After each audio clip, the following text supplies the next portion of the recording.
এইদৰে কেতিয়াবা দাইল বনাইছেনে? যদি বনোৱা নাই এবাৰ বনাই চাব।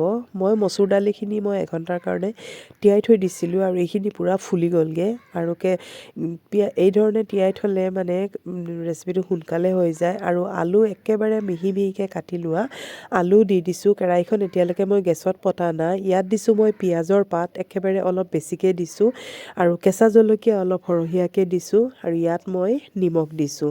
আৰু এইখিনি খুবেই সহজ হয়, মানে বনাবলৈ খুবেই ভাল লাগে খাবলৈ।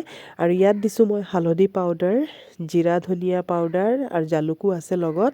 আৰু 2 চামুচ মই জিৰা ধনিয়া পাউডাৰ দিছোঁ আৰু জলকীয়াৰ গুড়ি দিছোঁ। আৰু ইয়াত আদা নহৰুৰ পেষ্ট দিছোঁ। মই 2 চামুচ আদা নহৰুৰ পেষ্ট দি দিছোঁ। আৰু এতিয়া ইয়াত মই অলপ মিঠাতেল দি দিছোঁ। মিঠাতেল দি দিছোঁ আৰু দি পেলাই এইখিনি মই খুব ভালকৈ হাতেৰে সানি ল'ম। প্ৰথমতে মই ভালকৈ হাতেৰে এইখিনি খুব ভালকৈ মিক্স কৰি ল'ম। পিঁয়াজৰ পাত যদি নাথাকে আপোনালোকে পিঁয়াজ ব্যৱহাৰ কৰিব পাৰে।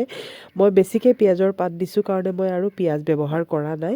আৰু এতিয়া এইখিনি খুব ভালকৈ মই হাতেৰে এই ধৰণে মিক্স কৰি ল'ম। দেখিছে নহয়, গোটেইখিনি মছলা ভালকৈ যেতিয়া মিক্স হৈ গ'ল, এইখিনি এতিয়া মই গেছত পাতি ল'ম। আৰু এতিয়া মই হাতত মছলা লাগি আছিলে সেইকাৰণে অলপ পানীও দি লৈছোঁ, কাৰণ দাইল হয়, বেলেগ কোনো পানীয়া চব্জি নাই, লাগি যাব তলত, সেইকাৰণে অলপ পানী দি লৈছোঁ। গেছটো জ্বলাই এইটো মই ইয়াত পাতি দিছোঁ।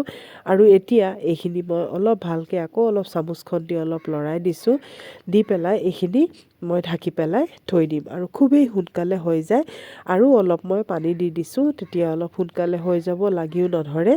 আৰু এতিয়া এখন পেন লৈছোঁ, লৈ ইয়াত অলপ মিঠাতেল দি দিছোঁ। আৰু দি পেলাই এইখিনি মই অলপ ফ্ৰাই কৰি লৈছোঁ। ইয়াত মই অলপ কণী বইল কৰি লৈছিলোঁ, কণী কেইটামান দি দিছোঁ। ৰাতি কেতিয়াবা এই ধৰণে অকল এটা হেৰিৰেও খাব পাৰি, মানে কণীখিনি দি পেলাই মই ভালকৈ ভাজি লৈছোঁ। আৰু এই ধৰণে কণীখিনি ধুনীয়াকৈ ভজা হৈ গ'ল। বা কণীৰ বদলি আপোনালোকে ইয়াত পনীৰ ব্যৱহাৰ কৰিব পাৰে বা চয়াবিন ব্যৱহাৰ কৰিব পাৰে। মই আজি কণী দিছোঁ আৰু এয়া চাওক, এইখিনি পূৰা সিজি গ'লগৈ। তিয়াই থোৱা দাইল, সেইকাৰণে খুবেই সোনকালে এইখিনি সিজি গ'ল। আৰু একেবাৰে বেছি পানী এইকাৰণে দিয়া নাই, পূৰা যদি সিজি যায় পূৰা দাইলৰ নিচিনা হৈ যাব। সেইকাৰণে অলপ পানী দিছোঁ আৰু অলপ আধা সিজাৰ নিচিনা যেতিয়া হৈছে, তেতিয়া মই ইয়াত অলপ জোখ অনুসাৰে পানী দি দিছোঁ, কাৰণ এইটো বেছি পনীয়া নবনাওঁ, অলপকৈ পানী দিম। আৰু এইখিনি পূৰা উতলি যাব। যেতিয়া পূৰা উতলি যাব সেই সময়তে মই ইয়াত কণীখিনি দি দিম। আৰু খুবেই ভাল লাগে, অকল এটা হেৰিৰে ভাতটো খাব পাৰি। আৰু এতিয়া চাওক, এইখিনি যেতিয়া উতল আহি গ'ল সেই সময়তে মই ইয়াত কণীখিনি দি লৈছোঁ। আৰু ইয়াত মই ধনিয়া পাত যেতিয়া উতল আহি গ'ল পূৰা, তেতিয়া ধনিয়া পাত দি পেলাই এইখিনি মই নমাই পেলাই থৈ দিম। দেখিছে নহয়, ইমান সোৱাদ লগা, এবাৰ বনাই চাবচোন, খুবেই ভাল লাগে। যদি ভাল লাগিছে এটা লাইক আৰু শ্বেয়াৰ কৰি দিব।